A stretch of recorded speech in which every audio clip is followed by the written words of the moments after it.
ni sa ni pa ni sa ni pa ma ga ma tha dha ni re sa ni dha pa ma ga ma re sa ni sa। नमस्कार, आप सभी का स्वागत है। नमस्कार sir, आपका भी स्वागत है। नालंदा और तक्षशिला विश्वविद्यालय की पावन पुनीत परंपरा का पुनर्जागरण पुनर्जीवन यूऋषि ने अपने साहित्य के माध्यम से प्रेरणा देकर के पूरे विश्व को मानवता की एक अद्भुत देन देव संस्कृत विश्वविद्यालय के रूप में दी। देव संस्कृत विश्वविद्यालय अपनी स्थापना के साथ ही अपने उच्च लक्ष्यों को लेकर के कार्य कर रहा है और विशेषकर देव संस्कृत विश्वविद्यालय में योग का अध्ययन और अध्यापन का जो क्रम है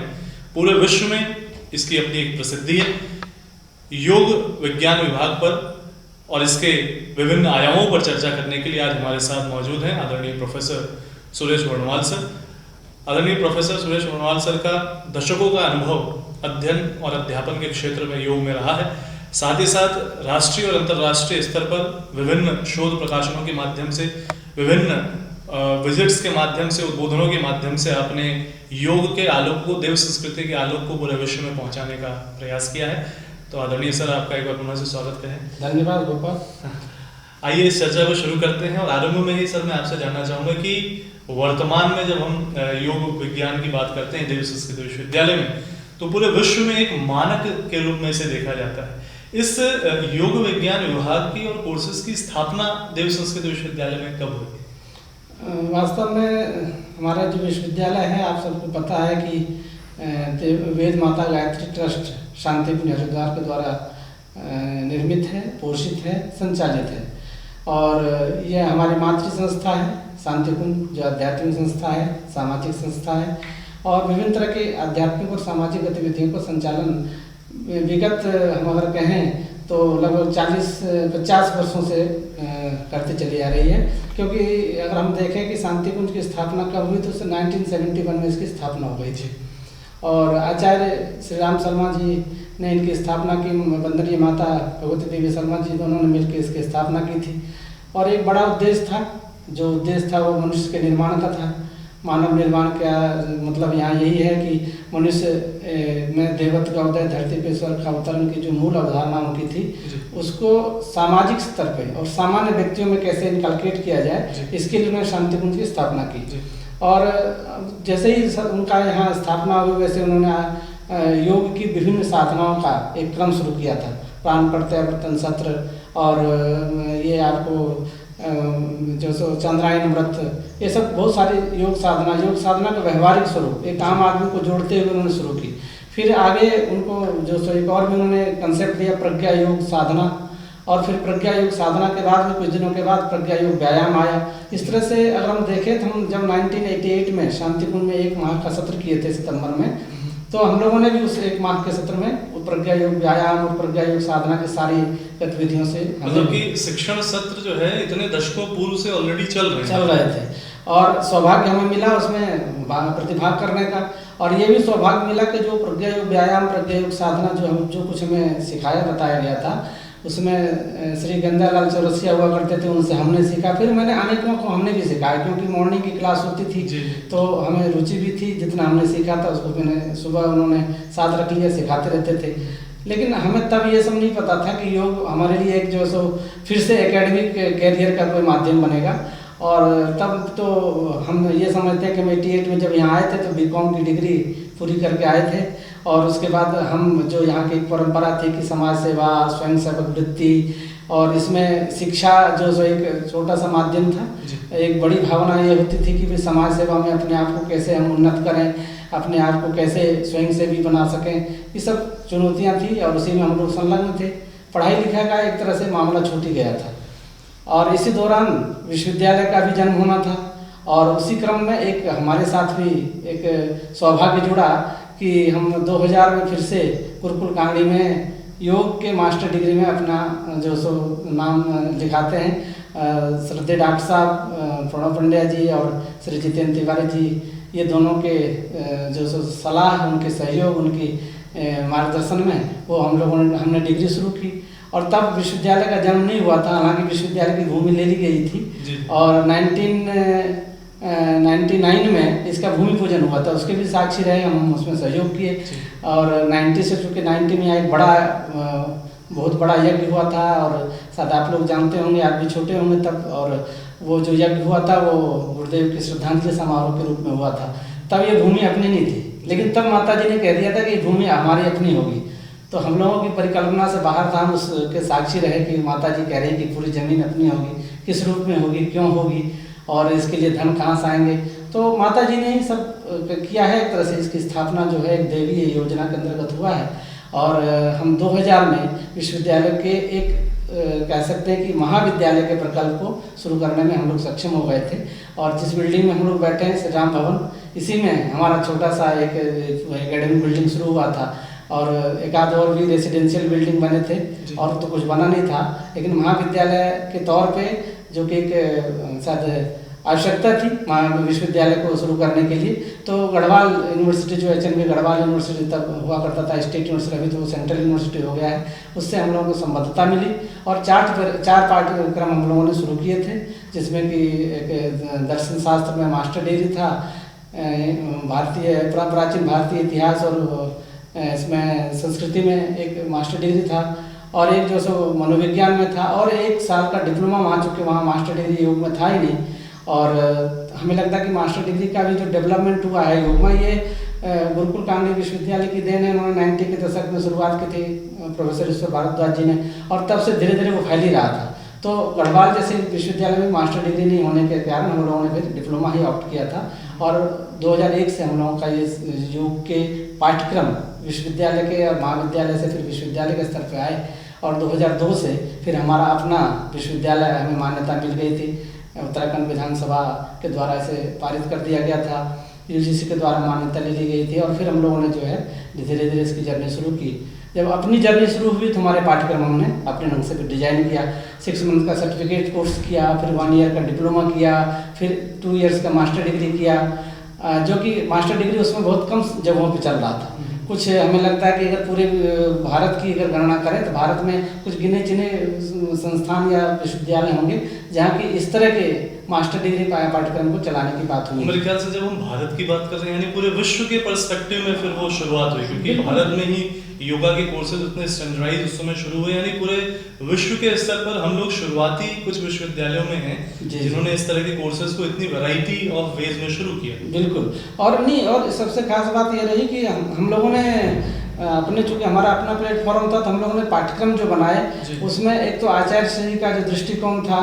योग और जो वैकल्पिक चिकित्सा जैसी जो विधियां थी उससे योग और अनदर जो डिसिप्लिन सिस्टर डिसिप्लिन है उससे कनेक्ट करने के लिए, तो हम लोगों को एक बढ़िया सा प्लेटफॉर्म था जिसमें कि हम लोगों ने शुरुआत से काम की। कुछ विद्वानों का, जैसे खासकर ईश्वर भारद्वाज जी और भी ईश्वर बासव रेड्डी जी से लोग थे, और कुछ लोगों से भी संपर्क में हम लोग आए थे। OP तिवारी थे केवल धाम के, तो कुछ लोगों से हम लोगों ने, चूँकि वहाँ कोर्सेज चल रहे थे, और ये सब संस्थाएं भी प्राचीन परंपराओं में, जैसे कि आपको पता होगा कि कुवलयानंद जी ने केवल धाम की स्थापना की 1926 में, तो तब से वो डिप्लोमा रन कर रहे थे, और बहुत लंबे समय से तक अभी तक उनका, अभी कुछ दिनों पहले उन्होंने ग्रेजुएशन और मास्टर डिग्री इस बार शुरू किया। तो हमारी जर्नी एक तरह से बहुत ही हम लोगों ने स्लाइटली फास्ट शुरू कर ली थी। और हमें लगता है कि 2002 के बाद जो हमारे पास शिक्षक आए थे, वो शिक्षक भी मास्टर डिग्री होल्डर थे या डिप्लोमा थे। वहाँ से एक डॉक्टर कामाख्या आए हुए थे मुंगेर योग भारती से, और बिहार योग भारती से, और एक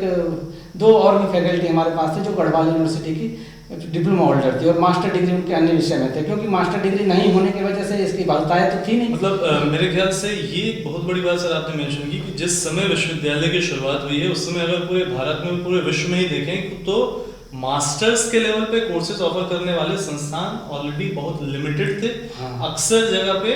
मतलब ग्रेजुएशन में डिप्लोमा था, डिप्लोमा सर्टिफिकेट यही चल रहा था उसमें। तो मेरे ख्याल से अपने आप में एक अद्भुत शुरुआत हुई जो देव संस्कृत विश्वविद्यालय में, जैसा आपने कहा कि शुरुआत से ही हमारे पास जो पूज्य गुरुवर का वो एक लंबा अनुभव, उनका जैसा हम लोग जानते हैं 3200 से ज़्यादा उन्होंने पुस्तकें लिखी, और अखंड ज्योति के प्रकाशन में मैंने कुछ आर्टिकल्स पढ़े थे जहाँ पर योग के संदर्भ में क्या पहले से आवलखेड़ा और मथुरा ये सब जगहों पर भी कुछ युग निर्माण विद्यालय के माध्यम से कार्य चल रहा था। मेरे ख्याल से जो शांति कुंज की स्थापना की पूर्व से भी मेरे ख्याल से कार्य चल रहा था, जिसके कहीं ना कहीं अखंड ज्योति में हम लोग देखते हैं योग के बारे में जब हम लोग देखते हैं उसमें। तो सर इस दृष्टि से अगर आप आगे बढ़ें तो हम हमारे पास इतना अच्छा एक गुरुदेव का एक पूरा अनुभव, तप का अनुभव और लेखन का अनुभव था, किन उद्देश्यों को लेकर के, क्योंकि उद्देश्य बड़े महत्वपूर्ण है कि देव संस्कृत विश्वविद्यालय में किन उद्देश्यों की पूर्ति हेतु योग का आरंभ किया गया? उद्देश्य तो खैर यही था कि जैसे कि गुरुदेव के विचारों को, उनकी साधना पद्धति को, या हम यूँ कह सकते हैं भारतीय ऋषि परंपरा की जो साधना पद्धतियाँ रही, उन सभी को मतलब एक नए आयाम में शिक्षा के माध्यम से युवाओं को देने का एक, मेरे ख्याल से वही जो जैसा नाम देव संस्कृति विश्वविद्यालय है, तो आप जैसे बता रहे हैं कि वही ऋषि संस्कृति और गुरुकुल की उस परंपरा को एक नए सिरे से एक मॉडर्न कलेवर में, लेकिन उसकी एंशिएंट वैल्यूज को मेंटेन करते हुए योग को यहाँ पर लाया गया। और इसमें सर और चीज जानना चाहिए कि जैसे इनके उद्देश्यों को अगर हम और विस्तृत करें तो योग को मूलतः एक जैसे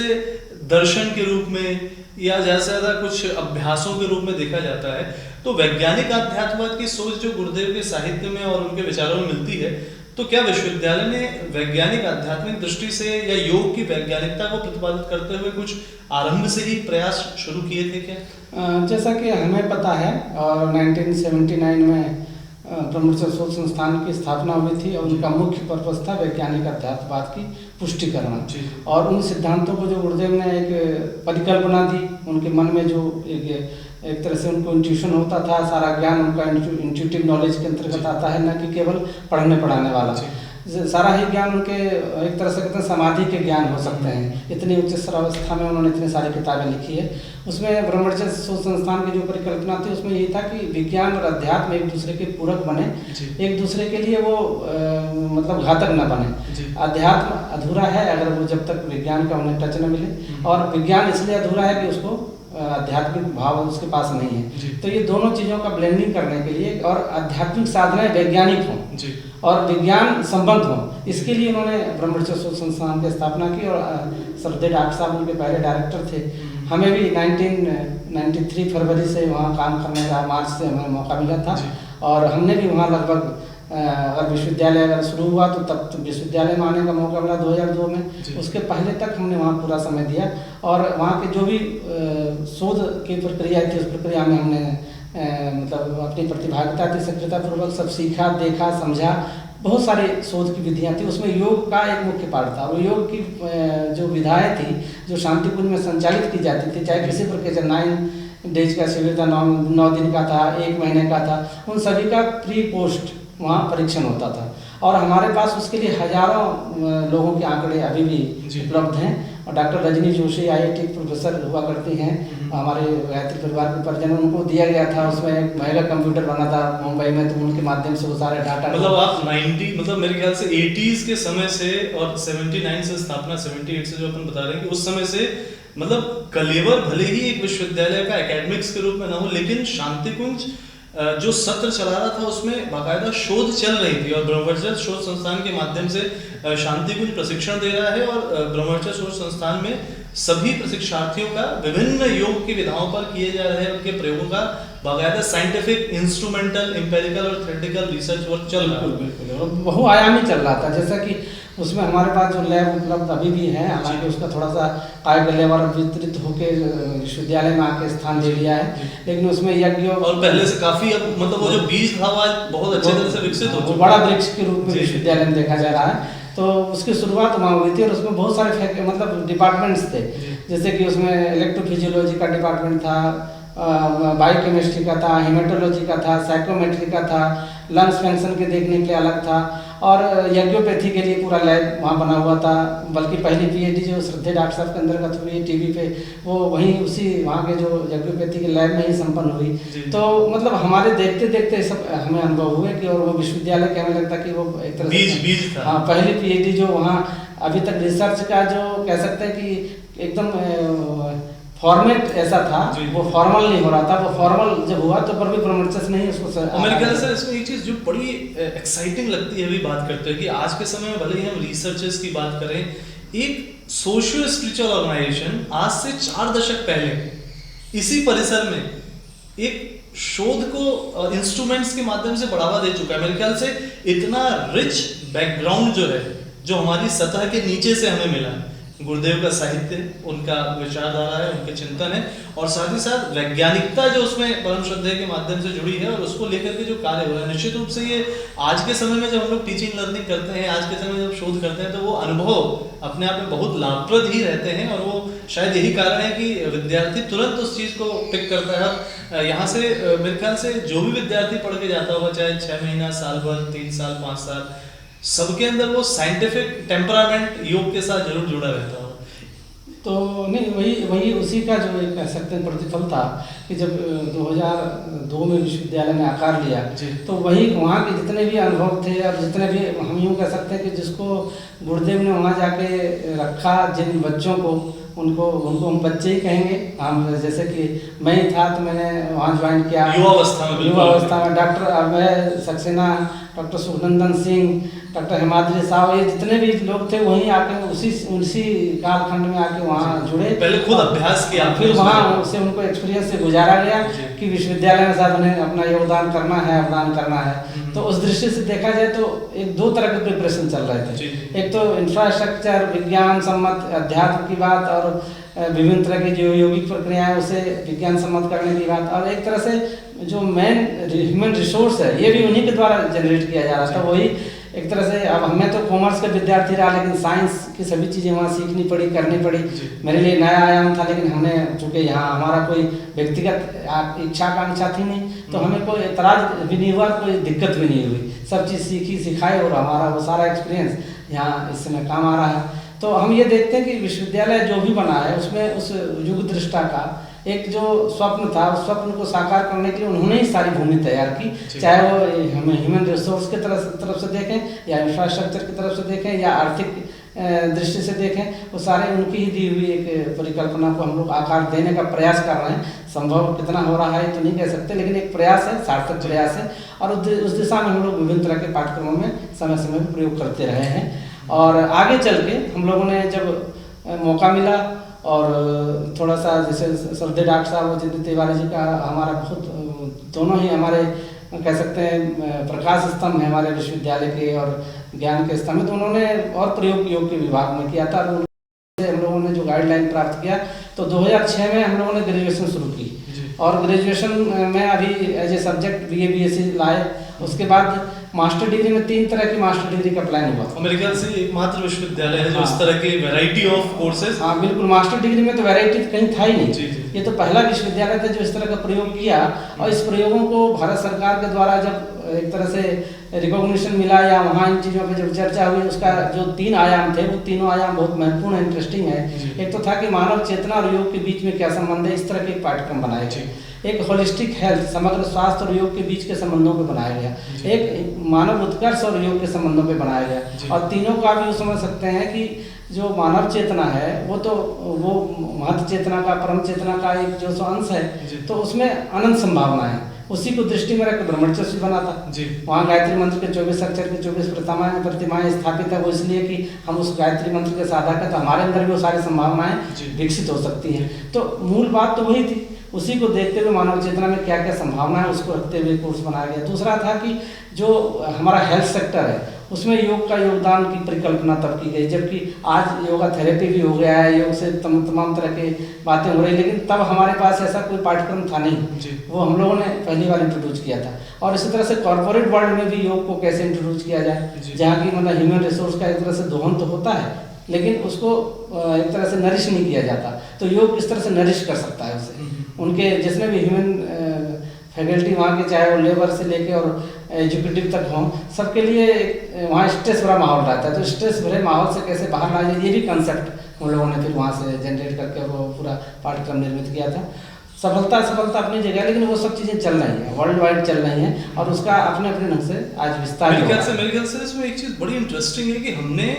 योग के क्षेत्र में स्पेशलाइजेशंस पे सोचा कि मतलब हम योग के ही आयामों को कितने, जैसे आजकल अब किसी भी प्रोफेशनल सब्जेक्ट में यानी किसी सब्जेक्ट में स्पेशलाइजेशन की बात हो रही है तो हम लोग दशकों पूर्व से उस स्पेशलाइजेशन को योग के क्षेत्र में लेकर के आए। इसमें सर एक और चीज़ इंटरेस्टिंग है कि योग को मूलतः जब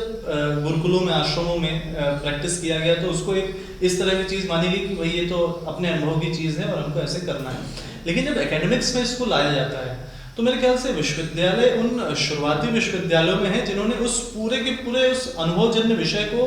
एक ऐसा एकेडमिक्स का स्वरूप दिया जिसमें कि प्रोफेशनल करियर भी बन सकता है और अपना सेल्फ फैमिली डेवलपमेंट भी हो सकता है। तो शुरुआत से इस दृष्टि से आप कैसे देखते हैं जो करिकुलम डेवलपमेंट हुआ, उस करिकुलम डेवलपमेंट में हमने कैसे इसको, चूंकि आज के समय में जब बच्चे से पूछा जाए कि भाई 12वीं के बाद आपको क्या करना है तो शुरुआत में वो कुछ ऑप्शंस रखता हो, लेकिन आज वो योग को भी एक ऑप्शन के रूप में देखता है, जबकि ये अपने आप में बहुत बड़ी पाथ ब्रेकिंग सिचुएशन है कि जो इतनी तेजी से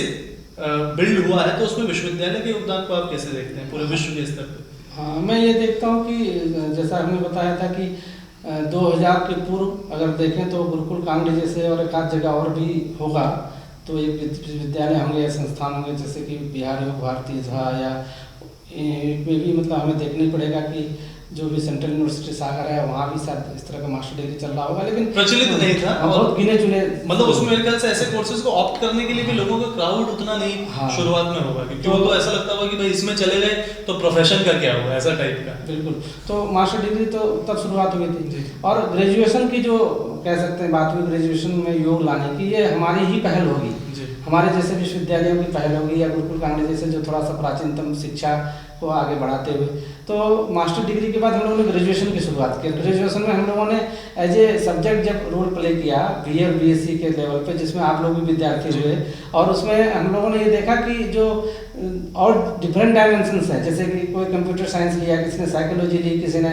इन्वायरमेंटल साइंस, तो उसका जो ब्लेंडिंग बन के जो हमारा एक ह्यूमन रिसोर्स तैयार वो भी बड़ा विलक्षण ही पैदा हुआ। मेरे ख्याल से इस बात पे सर विशेष रूप से हम लोग बल देना चाहेंगे कि पूरे विश्व में ऐसा इंटरडिसिप्लिनरी प्रोग्राम पहली बार देव संस्कृत विश्वविद्यालय लेकर के आया योग के साथ जुड़ के। और मेरे ख्याल से ये चूंकि फ्यूचर ऑफ एजुकेशन की बात करें तो वहाँ पर जितने भी एक्सपर्ट्स हैं वो आर्ट साइंस कॉम्बिनेशन को फ्यूचर ऑफ एजुकेशन बताते हैं। तो उस क्षेत्र में पूरे विश्व में जो काम चल रहा है उससे कहीं एक विशेष रूप से देव संस्कृत विश्वविद्यालय जब योग है, साइकोलॉजी है, कंप्यूटर साइंस है, लाइफ मैनेजमेंट है, साइंटिफिक स्पिरिचुअलिटी है, गीता और ध्यान की कक्षाएं हैं, ये सबको मिला करके जो एक कार्य किया है निश्चित रूप से। और वो शुरुआती बैचेस मुझे याद है जहाँ पर कि 60-65 विद्यार्थियों ने एक साथ ग्रेजुएशन में एडमिशन लिया पहले बैच में और इतनी सारी भीड़, मेरे ख्याल से हर वर्ष के लिए बहुत ही कठिन परीक्षा होती है कि आपके पास इतने सारे आवेदन आते हैं कि जिसमें से चाह करके भी आप रखना चाहें सभी को, लेकिन उन लिमिटेड सीट्स में कंपटीशन बहुत टफ होता है योग के क्षेत्र में। तो वो शुरुआत से सर आपको ग्रेजुएशन के अनुभव कैसे याद है कि ग्रेजुएशन का आना, और मेरे ख्याल से विश्वविद्यालय पहला इस तरह का संस्थान होगा जिसने इस तरह की ग्रेजुएशन को लॉन्च किया और उसके बाद पूरी तरीके से एक जब 12वीं पास विद्यार्थी आपको मिलता है और जो अपने प्रोफेशनल करियर को कुछ और भी बनाना चाहता था लेकिन वो मान लीजिए कंप्यूटर साइंस में भी आगे जा रहा है लेकिन उसने योग की पढ़ाई पढ़ ली, तो आपको क्या लगता है कि इस विश्वविद्यालय का निश्चित रूप से देव संस्कृति और योग के पूरे विश्व में प्रचार प्रसार में इस ग्रेजुएशन ने बहुत बड़ा योगदान किया होगा? हाँ, जैसा कि अगर आप देखें कि देव संस्कृति विश्वविद्यालय हमेशा लीक से हट के काम करने में विश्वास रखता है, तो जो हमारा ग्रेजुएशन का पाठ्यक्रम था ये भी बड़ा विरल था पूरे विश्वविद्यालय कल्चर में। कहीं भी इस तरह के एजुकेशन सिस्टम का पहली बार ही पदार्पण हुआ होगा मेरे हिसाब से, जिसमें कि योग, मनोविज्ञान और कंप्यूटर विज्ञान ये सब साइंस में, उसके बाद फिर आर्ट्स के लिए तो नेचुरल साइंस में तो बीएससी होती थी या बीए आर्ट्स में होता था तो हिंदी या मान लो उसमें भारतीय लैंग्वेजेस भी पढ़ रहे हैं बच्चे, बहुत सारी चीजें। तो इसमें जो एक ब्लेंडिंग की गई थी उसमें एक नई ब्लेंडिंग थी और शुरू में तो सबको ये भी लगा कि ये पता नहीं नया प्रयोग क्या होगा, लेकिन आज तक की सक्सेस स्टोरी इतनी हाई है। उसमें सर मैं मतलब यहाँ पे जरूर बोलना चाहूंगा कि आप इस अनुभव को देख सकते हैं कि कंप्यूटर साइंस किए लोग जो professionally they are good at managerial positions, लेकिन वो सुबह हो शाम हो वो एक तरफ योग के माध्यम से अपनी प्रोफेशन को बढ़ा रहे हैं, दूसरी तरफ अपने प्रोफेशन में कोर सब्जेक्ट को लेके चल रहे हैं। और ये जो किसी भी इंटरव्यू में वो जब बैठते हैं और वो टेक्निकल एंड पे होते हुए जब इस तरह की बातों की जानकारी सबको अच्छे से देते हैं तो हर कोई पूछने को मजबूर होता है कि भैया किस विश्वविद्यालय से पढ़े। और ऐसे कई उदाहरण एल्यूमिनाइज के हम लोग की भी जानकारी में है जहां पर वो इंटरव्यू देने बैठे हैं वो मनोविज्ञान के थे, वो लिटरेचर के थे, वो कंप्यूटर साइंस के थे। योग के जो हैं वो तो हैं ही, लेकिन जो योग के डायरेक्ट नहीं भी थे उनको इतना लाभ मिला है कि वो सैकड़ों की भीड़ में बिल्कुल अलग होकर खड़े हो गए। तो मेरे ख्याल से अपने आप में बहुत बड़ा योगदान है जयसूर्य के दृष्टि। बिल्कुल, यही मैं बताना चाह रहा था कि जैसा कि आपको पता है, आप उससे गुजरे हैं कि हम 3 विषय रखते थे, 2 विषय 2 साल पढ़ना पड़ता, 3 विषय 2 साल पढ़ना पड़ता था, और अगले 1 साल में 2 ही विषय पढ़ते थे, और उस 2 विषय में 1 विषय में वो मास्टर डिग्री करते थे। लेकिन बावजूद अगर उसने योग छोड़ भी दिया हो तो पर भी जो 3 साल का एक्सपोजर होता था या 2 साल का एक्सपोजर होता था, वो लाइफ लॉन्ग उनके साथ रहा, और वो इम्पैक्ट उनके एजुकेशन से लेके, व्यक्तिगत जीवन से लेके और पारिवारिक जीवन को बिल्कुल हमें लगता है फुलफिल किया है। और ये आप खुद भी देख सकते हैं, आप हैं, नवीन पांडे जी हैं, आप ये सभी, आप you all are PhD in computer science, but ये तो आप देख ही रहे हैं कि आपका परफॉर्मेंस योग में भी उतनी बराबर हो जाता है, क्योंकि आपने जो उस समय, क्योंकि जब आदमी इंटरमीडिएट करके आता है तो बड़ी जिल होता है उनके अंदर, बहुत उत्साह होता है उनके अंदर, जो कुछ भर दिया जाए हमें लगता है वो एक तरह से वो बहुत लंबे समय तक सस्टेन करता है। इसमें सर एक चीज़ तो बड़ी इंटरेस्टिंग है कि जिसको कि बहुत सारे विद्यार्थियों ने फील किया कि एजुकेशन का जो रियल एम ऑब्जेक्टिव्स हैं, जिसको कि महापुरुषों ने लिखा है, कहा है, उस दृष्टि से अगर देखें तो कोई और विषय पढ़ते हुए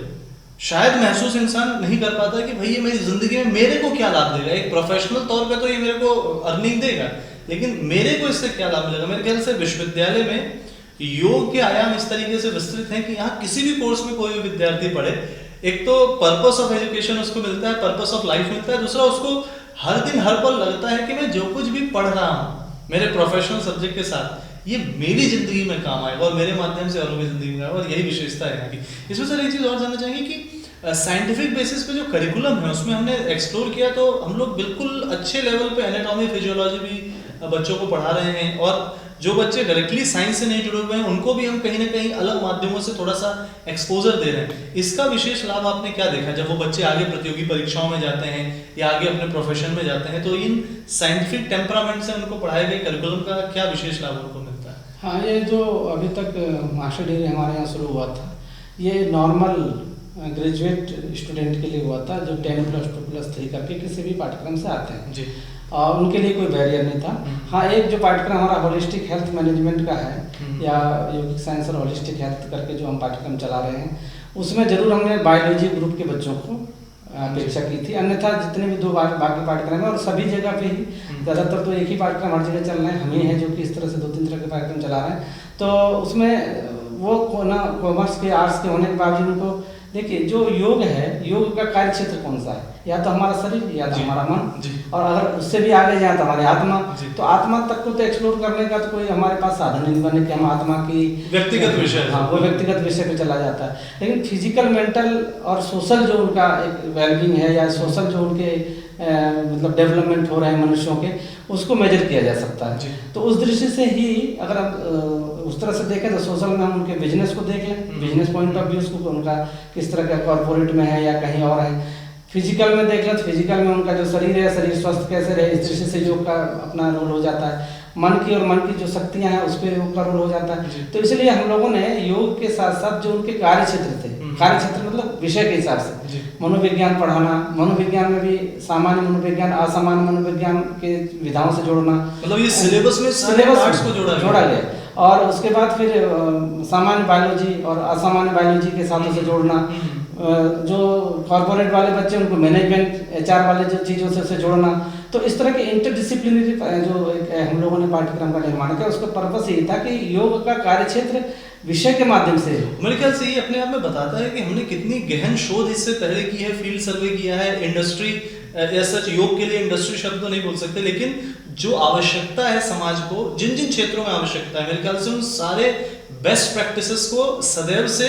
अपने कोर्सेज में, मतलब करिकुलम अप टू डेट ऐसा है। मेरे को जहाँ तक जानकारी मिली कि ऐसे करिकुलम को विश्व में लोग फॉलो करते हैं, उनको लगता है कि विश्वविद्यालय क्या नया लेकर के आया है और आइए हम भी उसको अपने साथ जुड़े। तो निश्चित रूप से एक अभिनव प्रयोग है। अब सर इसमें आगे बढ़ते हुए हम देखते हैं कि ये जो टीचिंग लर्निंग है हमारी, तो इसमें जैसे एक तरफ तो हम बहुत अच्छे से चीज़ों को क्लासरूम में बता रहे हैं, प्रैक्टिकल जो इसका होता है योग का, इस क्षेत्र में भी विश्वविद्यालय ने इस कम समय में बहुत बड़ी उपलब्धियां की। एक तरफ जो प्रायोगिक तौर पे जब यहाँ के अभ्यास में उसको देखें तो विद्यार्थियों ने अपने शरीर को मजबूत करते हुए उसकी फ्लेक्सिबिलिटी को बढ़ाते हुए, और दूसरी तरफ अगर योग के प्रायोगिक पक्ष की प्रतियोगिताओं को भी देखें तो विश्व स्तर पर होने वाली प्रतियोगिताओं में इस छोटे समय में बहुत बड़ी उपलब्धियां हस्तगत हुई है देव संस्कृत विश्वविद्यालय को। तो इसको किस रूप में आप देखेंगे जब आप उस प्रायोगिक पक्ष को भी विश्वविद्यालय में बच्चों के मजबूत करते हैं? हाँ, हमारा प्रयास यही रहा कि जब हम लोगों ने विश्वविद्यालय के पाठ्यक्रम बनाने की योजना बनाई कि हम किसी एक तरह के ही चीज़ों में अपने आप को नहीं इंडल्ज करेंगे, जैसे कि परंपराओं में पड़ जाना। जब विश्वविद्यालय है तो थोड़ा ओपननेस होना चाहिए। तो जितने भी स्थापित परंपराएं थे, चाहे आयंगर की थी, चाहे बिहार स्कूल ऑफ योग की थी, चाहे वो धीरेन्द्र ब्रह्मचारी जी की थी या केवल धाम की थी, हमने सारी परंपराओं से लेके सिलेबस बनाया। बेस्ट प्रैक्टिसेस, हाँ, बेस्ट प्रैक्टिस। और अपना तो था ही, अपना जो गुरुदेव ने दिया था बेसिक, तो वो तो था ही, बल्कि हम लोगों ने गुरुदेव के पेपर को उनके जीवन से, उनके दर्शन से, उनके यौगिक पक्ष से हर पाठ्यक्रम में एक पेपर के तौर पर अनिवार्य तौर पर निश्चित रूप से जिस विश्वविद्यालय के कुलपिता स्वयं में इतने बड़े तपस्वी हों, हाँ, तो वहां पर उसका आना सहज। कंटेम्प्रेरी मॉडल के तौर पे,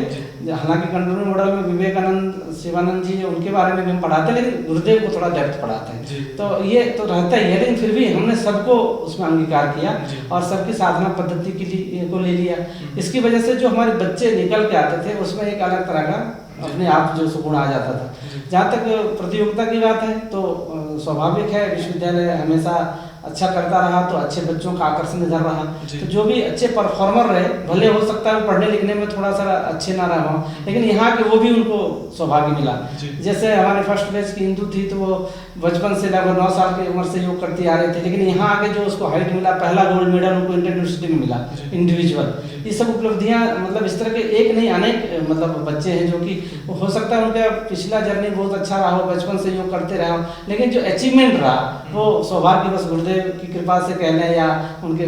प्रयास और विभाग के पुरुषार्थ जो भी थे, वो सभी चीज़ों के कोऑर्डिनेशन से उनको जरूर कुछ न कुछ मेडल, इंडिविजुअल मेडल या ग्रुप मेडल मिलता रहा। और ये हम लोगों ने कभी इसको बच्चों को डिस्करेज नहीं किया कि नहीं तुम ये बेकार काम कर रहे हो, क्योंकि जब आदमी इतना मेहनत करता है, फिजिकल मेहनत करता है, तब जाके एक्सेलेंस आता है, स्किल पैदा होता है। तो स्किल को भी बढ़ावा देना हमारा काम रहा, शिक्षा को भी बढ़ावा देना, रिसर्च को भी बढ़ावा, मतलब एक पैरेलल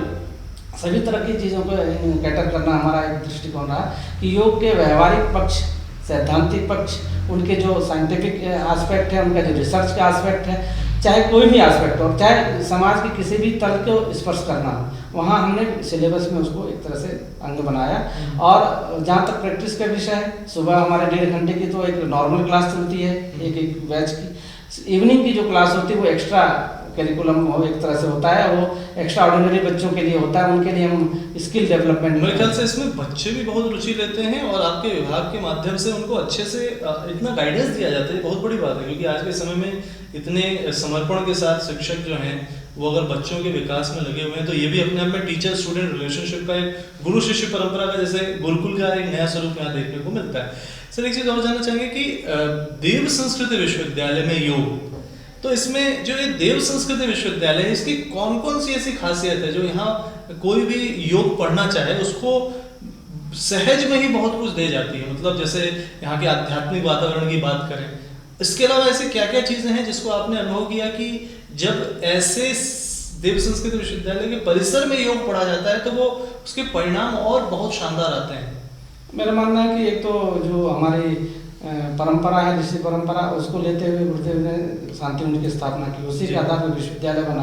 तो एक यहाँ की दिनचर्या जो शुरू होती है ना, चाहे कोई भी विद्यार्थी उनको 5 बजे जगना है तो जगना है। मेरे खुद जो हमारे डिपार्टमेंट की क्लास चलती है अर्ली द मॉर्निंग 5 o'clock चलती है, 5 से लेके 8 तक हमारा प्रैक्टिकल टाइम होता है। दिन में हम कोई प्रैक्टिकल टाइम नहीं रखते। फिर इवनिंग में भी हम बिफोर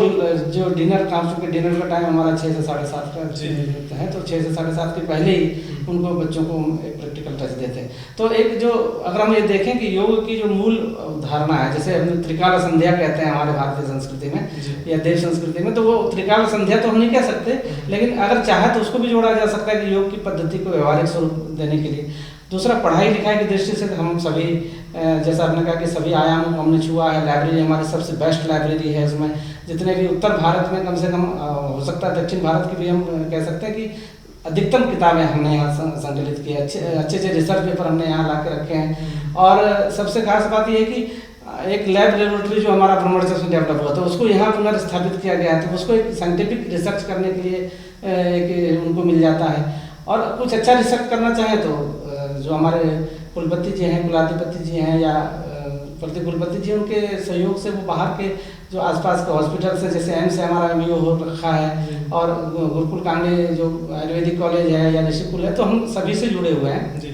और इस तरह का कोई मौका अगर आता है तो बच्चे उन्हें करते हैं। तो हमारा ये पर्पस मूल रूप से शिक्षा केवल ऐसा ना रह जाए जो कि कोरी हो, उसका व्यवहारिक पक्ष हो, हॉलिस्टिक एजुकेशन। Holistic education. और जब योग पढ़ रहे हैं तो चूंकि यहाँ की जो देखते हैं कि हरितिमा है चारों तरफ, बिल्कुल एक शुद्ध वातावरण है। डेली जैसा मेरे को जानकारी है कि सुबह योग है, यज्ञ है, ये यहाँ के परिसर में, दिनचर्या में, जीवन शैली में ही है। और जो आपने जैसा बताया कि आहार विहार, व्यवहार विचार, सभी डायमेंशन पे, चाहे वो श्रद्धेय डॉक्टर द्वारा ली जाने वाली गीता और ध्यान की कक्षाएं हैं, प्रातःकाल योग करके बच्चा जीवन प्रबंधन से शुरुआत कर रहा है अपने दिन की, और उसके बाद अपनी क्लासेस अटेंड कर रहा है। तो मेरे ख्याल से निश्चित रूप से, और इसके जो जगह है गंगा की गोद हिमालय की छाया, तो मेरे ख्याल से ये भी एक स्पिरिचुअली एक बहुत पॉजिटिव, पीसफुल और प्रोग्रेसिव एनवायरनमेंट बच्चे को मिलता है। मेरे ख्याल से उसका लाभ लेके, मेरे ख्याल से सर एक चीज़ और जो मुझे लगता है कि आपने इतने वर्षों में निश्चित रूप से नोटिस किया होगा कि हमारे यहाँ भारत के सभी स्टेट से बच्चे आ रहे हैं, विश्व के कई देशों से बच्चे आ रहे हैं, और विशेष रूप से वो गांव का प्रतिनिधित्व काफी ज्यादा मात्रा में यहाँ पर रहता है, क्योंकि विश्वविद्यालय अवसर देता है उन बच्चों को यहाँ पर आकर के पढ़ने का, समझने। तो उनके व्यक्तित्व में आप कितना बड़ा ग्रोथ देखते हैं कि कम समय में, चाहे 6 महीने के लिए आता है, लेकिन वो इतना शानदार डेवलप होके जाता है कि बाहर वो जॉब क्रिएटर बन रहा है, सिर्फ जॉब सीकर नहीं है। तो इस बारे में सर आपका अनुभव क्या कहता है कि? हाँ, हमारा पर्पस तो ये रहा था, जो सर्टिफिकेट कोर्स है वो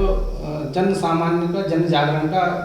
पाठ्यक्रम बने, जी। समाज में कॉमन पीपुल जो है उसको अडॉप्ट करे और उसमें योग का एक संचार हो, उसके लिए सर्टिफिकेट पाठ्यक्रम चलाए थे। अब उसमें इसलिए योग के अलावा वैकल्पिक चिकित्सा और सभी चीज़ों का ब्लेंडिंग है, और डिप्लोमा है वो थोड़ा सा एबव, मतलब नॉर्मल सामान्य व्यक्ति के लिए थोड़ा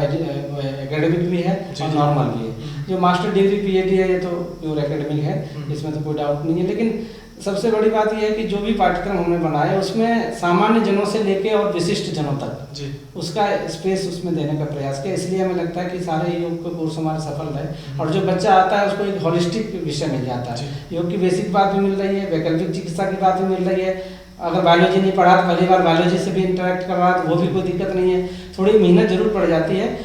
थोड़ी भाषा की भी समस्या आती है, जैसे कि अंग्रेजी कभी नहीं पढ़ा जिन बच्चों ने, उसे अंग्रेजी में दिक्कत आती है, लेकिन फिर भी वो कोप अप करता है। मेरे ख्याल से विभाग की ओर से कई ऐसे स्किल एनहांसमेंट के प्रोग्राम्स चलते हैं शायद, जिसमें जानकारी मुझे मिली कि उनको इंग्लिश प्रोफिशिएंसी के साथ साथ मेरे ख्याल से फॉरेन लैंग्वेज प्रोफिशिएंसी के लिए भी, मतलब बच्चे जो विदेशों में अपने संभावनाएं देख रहे हैं, तो जो हमारे इंग्लिश के साथ साथ फॉरेन लैंग्वेज की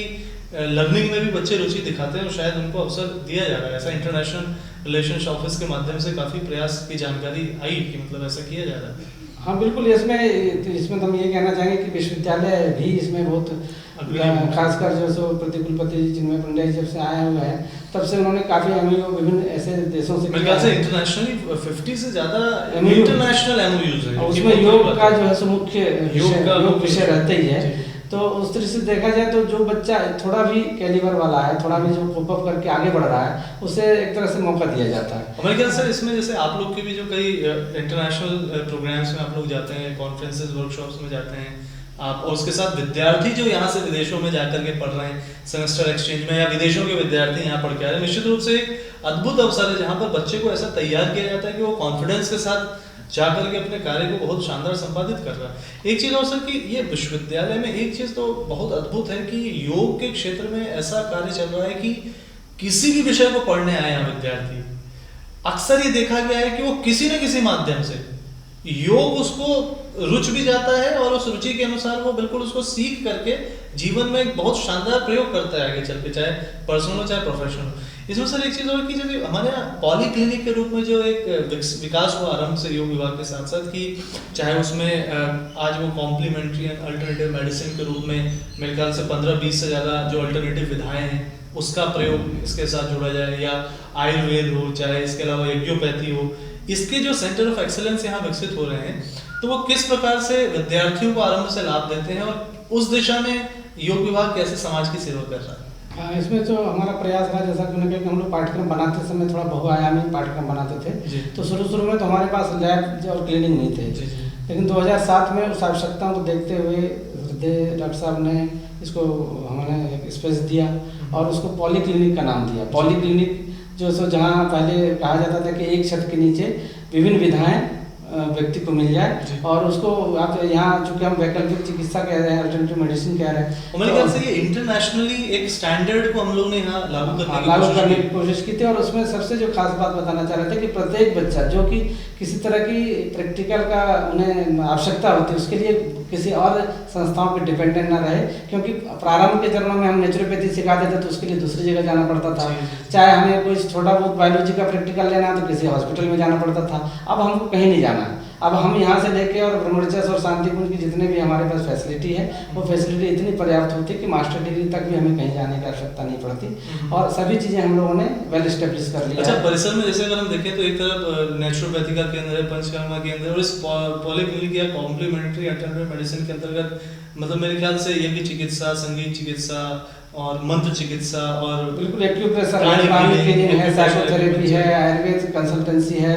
और उसके अलावा फिजियोथेरेपी है, योग थेरेपी है, मतलब सभी जो वैकल्पिक चिकित्सा जो एक तरह से प्रोमिनेंट कह सकते हैं, और जिससे कि मतलब हम इसको ड्रगलेस थेरेपी कहते हैं। ड्रगलेस थेरेपी को यहाँ एक तरह से विचारधारा के तौर पर स्थापित किया गया है कि बिना दवा के भी व्यक्ति स्वस्थ रह सकता है, अपनी एक जीवनचर्या को अपनाते हुए, जीवन शैली को अपनाते हुए, और उसमें योग भी एक जीवन शैली है। उस योगिक जीवन शैली में बाकी क्या मददगार हो सकती है उसे आप लेके चले, और पाठ्यक्रम में चूंकि उसको पढ़ाया जाता है, उनको कुछ न कुछ प्रैक्टिकल एक्सपोजर दिया जाता है। इसमें एक चीज और महत्वपूर्ण है, जो समय समय पर वहाँ पर विशेष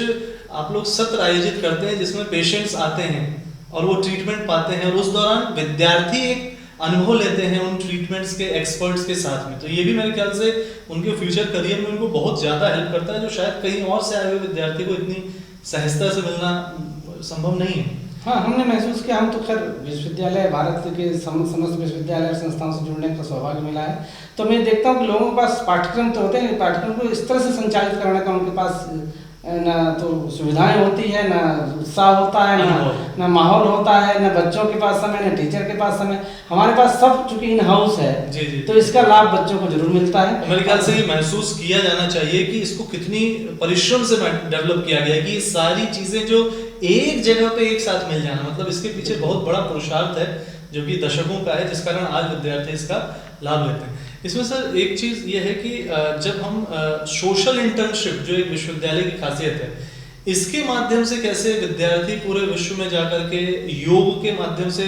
समाज की सेवा भी करते हैं, और जो अनुभव लेकर के लौटते हैं, चाहे जो जानकारी मिली कि कई सारे, चाहे साइंटिस्ट के फोरम हो, चाहे डिफेंस के फोरम हो, चाहे पुलिस बल हो, अर्धसैनिक बल हो, कॉर्पोरेट्स हो, इन सब जगहों पर हमारे विद्यार्थी यही 6-6 महीने, साल भर ग्रेजुएशन मास्टर्स कोर्स करके जाके जो ट्रेनिंग देते हैं,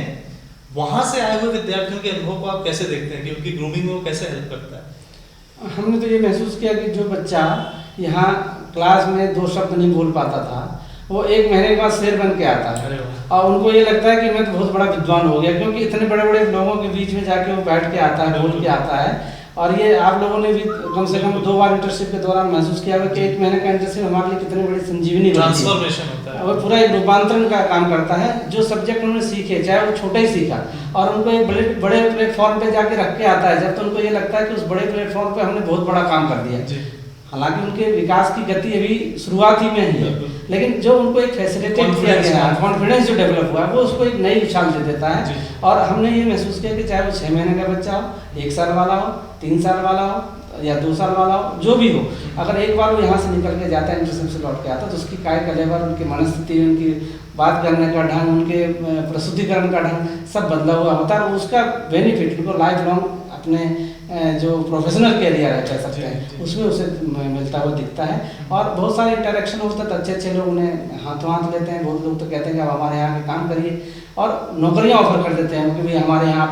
मतलब कि अभी प्रोफेशनल इंटर्नशिप हुई नहीं है। हाँ, ये सोशल इंटर्नशिप में उनके पास जॉब ऑफर्स है, उसके बाद वो प्रोफेशनली जब जाते हैं तब तो और सरप्लस हो जाता है। और उसके बाद जो खास बात है कि हम लोग कॉम्पिटिटिव एग्जाम में हमेशा आगे रहते हैं। जैसे कि आपने कहा कि फिजिकल कंपटीशन की बात नहीं, जैसे अभी वो QCI आया, उसमें सारे टीचर ने अपने आप को वो किया,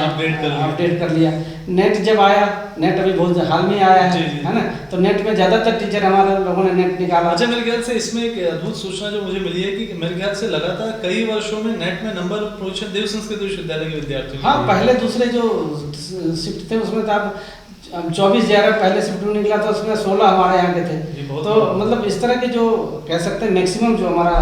विद्यार्थी है, शिक्षक है, वो इन कॉम्पिटिटिव एग्जाम में भी अपने आप को साबित कर रहे हैं। मेरे ख्याल से जब देश ही अपने आप में योग के करिकुलम को डेवलप करता है तो वहाँ एक एक्सपर्ट के रूप में देव संस्कृत विश्वविद्यालय को आगे रखा जाता है कि आप बताइए कि वर्ल्ड लेवल पे कैसे काम करें। और मेरे ख्याल से इंटरनेशनल जो भी कई सारी यूनिवर्सिटीज है जो कि एक्सपर्ट के रूप में देव संस्कृत विश्वविद्यालय का मार्गदर्शन लेती हैं कि अब हमें कई देशों में मेरे ख्याल से जो उनके डिपार्टमेंट की शुरुआत हुई है और आज भी पूरे विश्व में कई अच्छे अच्छे डिपार्टमेंट में अच्छी प्रीमियर पोजीशन पे देव संस्कृत विश्वविद्यालय के एलुमनाई पाए जाते हैं। इसमें सर प्लेसमेंट्स की दृष्टि से अगर हम देखें कि कोई भी आजकल कोई भी विषय पढ़ा जाता है तो उसमें रोजगार की बात देखी जाती है और योग ने चूंकि योग को जिस तरीके से आज देखा जा रहा है, अब इसका प्रचार जब इंटरनेशनल डे ऑफ योगा हो गया जिसमें कि विश्वविद्यालय के एक्सपर्ट मेंबर के रूप में शुरू से रहा है उसको शुरू करने में, और चाहे यूनेस्को में बात हो कि जब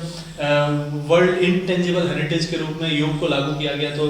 अखिल विश्व गायत्री परिवार देव संस्कृत विश्वविद्यालय के प्रतिनिधि के रूप में श्रद्धेय के मार्गदर्शन में हमारे pro vice chancellor sir Bharat का प्रतिनिधित्व कर रहे हैं। तो इतनी बड़ी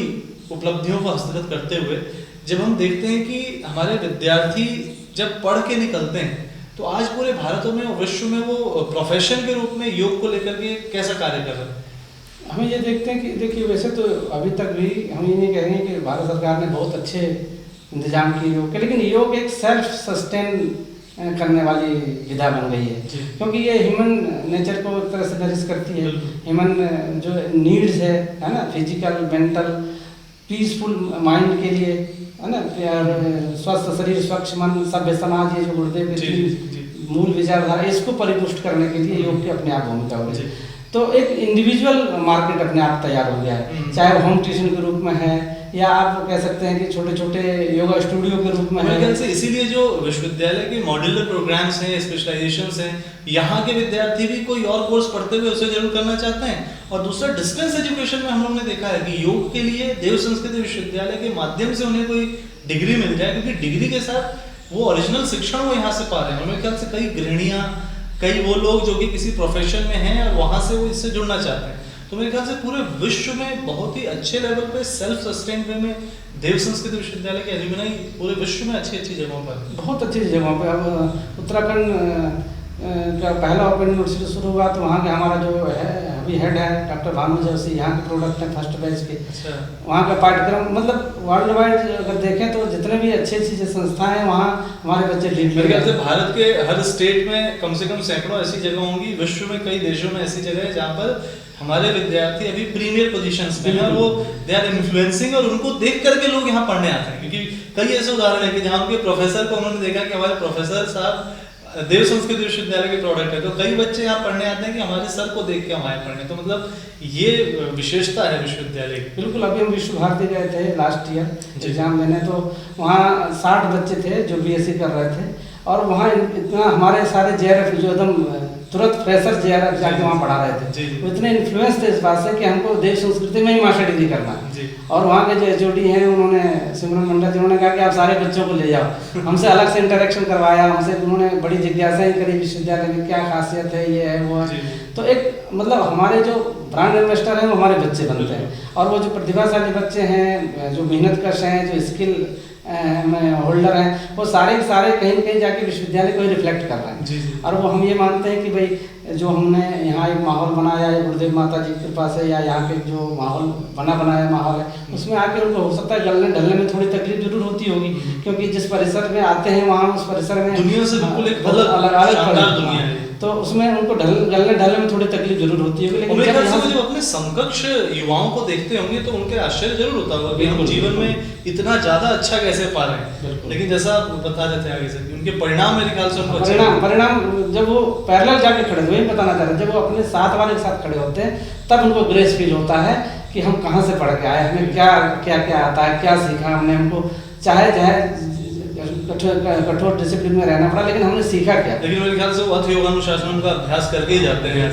क्योंकि वो खुद कहते हैं, हम नहीं कहते। जितने भी हमने अभी तक जितने रिक्रूटर हैं वो दोबारा जरूर अप्रोच करते हैं कि विश्वविद्यालय का रोज बंदा वहाँ से उनके पास गया और वहाँ चला गया कैंपस प्लेसमेंट्स के लिए यहाँ पे आते हैं। मतलब वो जरूर कहते हैं कि दोबारा वहीं का बंदा मिल जाए। रिलायबल बच्चे यहाँ के हैं, मेहनतकश हैं, रिजल्ट्स अच्छा देते हैं, ऐसे फीडबैक्स आपको मिलते हैं। इसमें सर अंत में मैं ये जानना चाहूँगा कि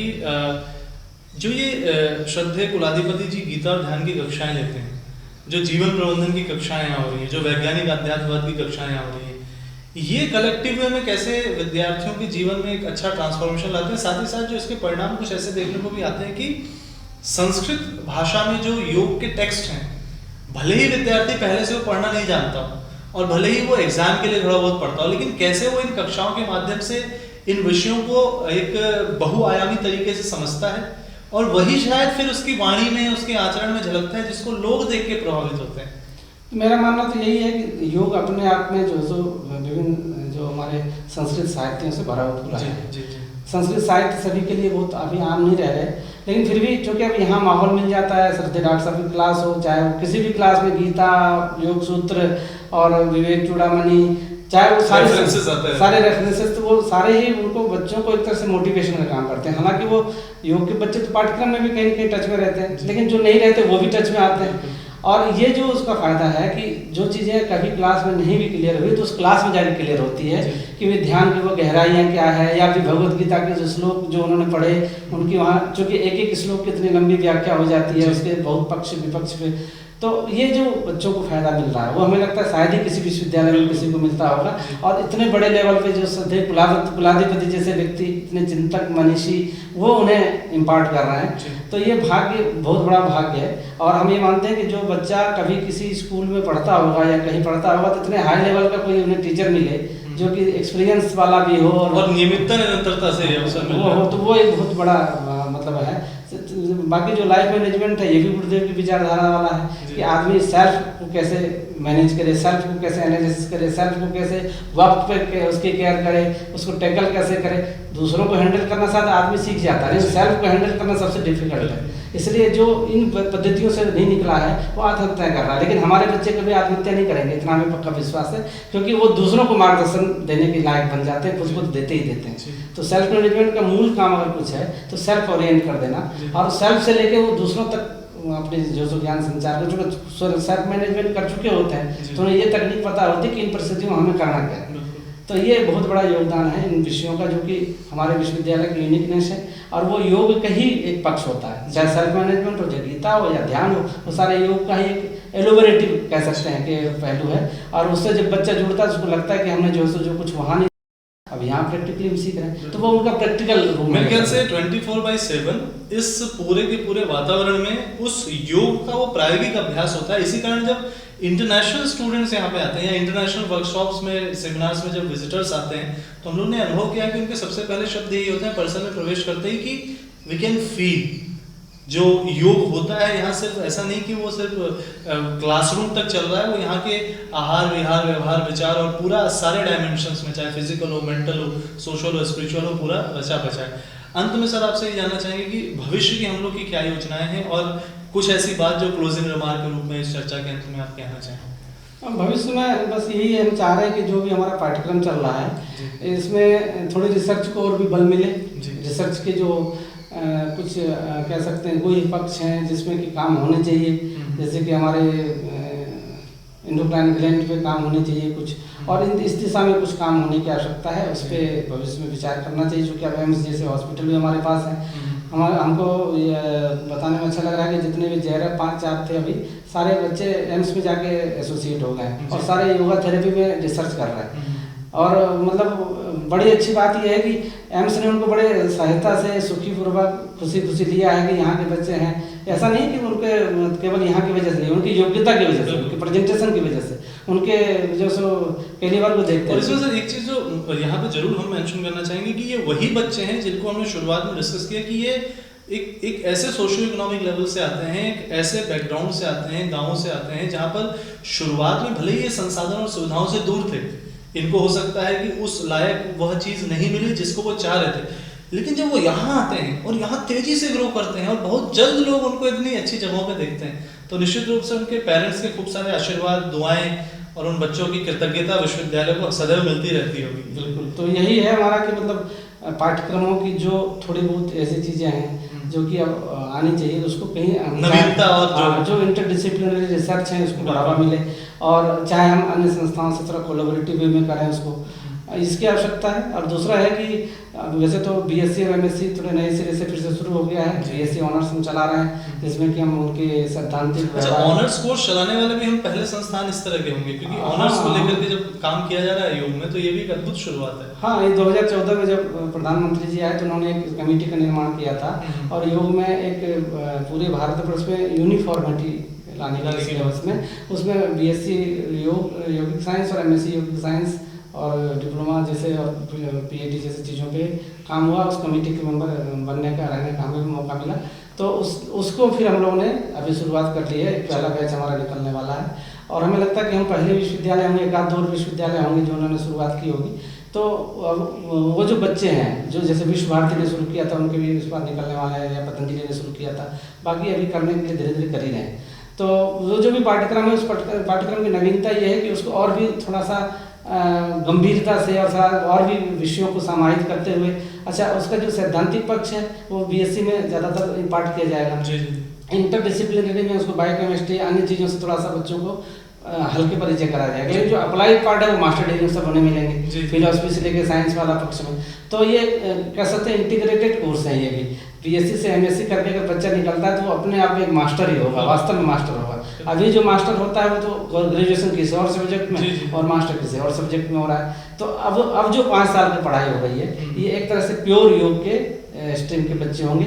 हमें नहीं पता इसका क्या भविष्य है, लेकिन मेरे पास तो जो विश्वविद्यालय का अनुभव है उसमें बीएससी में हमारे पास 40 सीटों के लिए 500 फॉर्म आता है। तो क्या इसका भविष्य हमें नहीं पता, लेकिन बच्चों में कहीं न कहीं इसकी एक ललक है। हम यूँ इसको देख सकते हैं कि जो युग परिवर्तन गुरुदेव ने कहा है वो नई पीढ़ियों से होना है। वो नई पीढ़ी में बीजारोपण कैसे हो, उसके लिए योग जैसे पद्धतियाँ ही कामगार हो सकती हैं। तो वो कैसे कामगार होंगे, तो ये विषय के माध्यम से जा रही है। और योग में संस्कार देने की तो पद्धति है ही, योग नए जीवन को गढ़ता है, नए संस्कार से उसको लवरेज करता है। तो हम ये मान के चलते हैं कि भविष्य के लिए हमारे पास बहुत बड़ा आयाम है काम करने के लिए, क्योंकि जो नई पीढ़ी आ रही है उसकी जिज्ञासा केवल पढ़ने लिखने तक नहीं हो रही है। वो प्रैक्टिकल होना चाहता है, रिसर्च करना चाहता है, अच्छा साइंटिस्ट के तौर पे अपने आप को देखता है, क्योंकि अच्छे बच्चे अब आ रहे हैं। पहले तो क्या था कि जो बच्चे आते थे वो हो सकता है कि उस तरह के बैकग्राउंड के हों, लेकिन अब तो अच्छे बच्चे भी आ रहे हैं। इवन हमने देखा कि जो बीटेक करके नौकरी छोड़ के और यहाँ एमएससी डिग्री कर रहा है वो। और हमारा जो भी जितेंद्र यादव ये टॉपर रहा पहले बैच में जयरत में, वो बीटेक करके नौकरी करके फिर यहाँ एमएससी किया, अभी वो पीएचडी कर रहा है योग में। तो इस तरह के भी बच्चे आ रहे हैं। और हम ये देखते हैं कि जैसे आईएएस में जाना चाहते हैं लोग एमबीबीएस करके या इंजीनियरिंग करके, वैसे योग में भी हम इस तरह के लोग देखते हैं कि डॉक्टरी पढ़ाई करके भी बीएमएस करके योग को विषय बना रहे हैं। तो कहीं न कहीं योग जो विषय है वो कहीं न कहीं मानव निर्माण की श्रृंखला में जुड़ गया है और नए निर्माण की जो पद्धति है उसको कहीं न कहीं मैनिफेस्ट करने में सहयोग करेगा। तो हमारे लिए बहुत अपॉर्चुनिटी है कि हम इसमें और क्या प्रयोग करें, चिंतन करें, मनन करें, लेकिन इसको साइंटिफिक टेम्परामेंट से आगे बढ़ाएं। तो इसी दृष्टि से हम लोग काम करना चाहेंगे। बहुत बहुत धन्यवाद सर। तो आप सबने निश्चित रूप से साथियों ये चर्चा का लाभ लिया होगा कि जब हम देव संस्कृति की बात करते हैं तो वही गुरुकुल परंपरा, ऋषि परंपरा एक नए सिरे से वैज्ञानिकता के साथ, जहाँ पर सैद्धांतिक ही नहीं व्यावहारिक रूप से जी जा रही है। और देव संस्कृति विश्वविद्यालय में आकर के विशेष रूप से जब योग को विद्यार्थी पढ़ते हैं तो ये दावा है हम सभी का कि पूरे विश्व में ऐसा अद्भुत अनुभव, चाहे वो 6 महीने के कोर्सेज हों, साल भर के, 2 साल, 3 साल, 5 साल के कोर्सेज हों, अद्भुत अनुभव है। और पूरे विश्व में अपनी एक विशेष मान्यता रखने वाला देव संस्कृत विश्वविद्यालय प्रतिदिन प्रतिपल योग के क्षेत्र में नए आयाम गढ़ रहा है। तो इस पूरी चर्चा में हमारे साथ जुड़े रह करके हम सबको अपना बहुमूल्य समय और मार्गदर्शन देने के लिए आदरणीय प्रोफेसर सुरेश लाल वर्णवाल सर का एक बार पुनः धन्यवाद सर। आप सभी का भी बहुत बहुत धन्यवाद साथियों। देव संस्कृत विश्वविद्यालय समय समय पर विभिन्न रूपों में मॉड्यूलर प्रोग्राम्स, सेमिनार, वर्कशॉप्स और कई तरह के आयोजन करते रहता है। आप सभी हमारी वेबसाइट www.dsvv.ac.in से अवश्य जुड़ें। साथ ही साथ सोशल मीडिया पर DSVV ऑफिशियल हैंडल के साथ आप फेसबुक, ट्विटर और इंस्टाग्राम पर भी हम सभी से जुड़ सकते हैं और आने वाले समय में अपनी जो भी जिज्ञासाएं हों उसको पूछ सकते हैं। साथ ही साथ विश्वविद्यालय से जुड़े रह करके आप अपडेट रह सकते हैं। आप सबका बहुत बहुत धन्यवाद।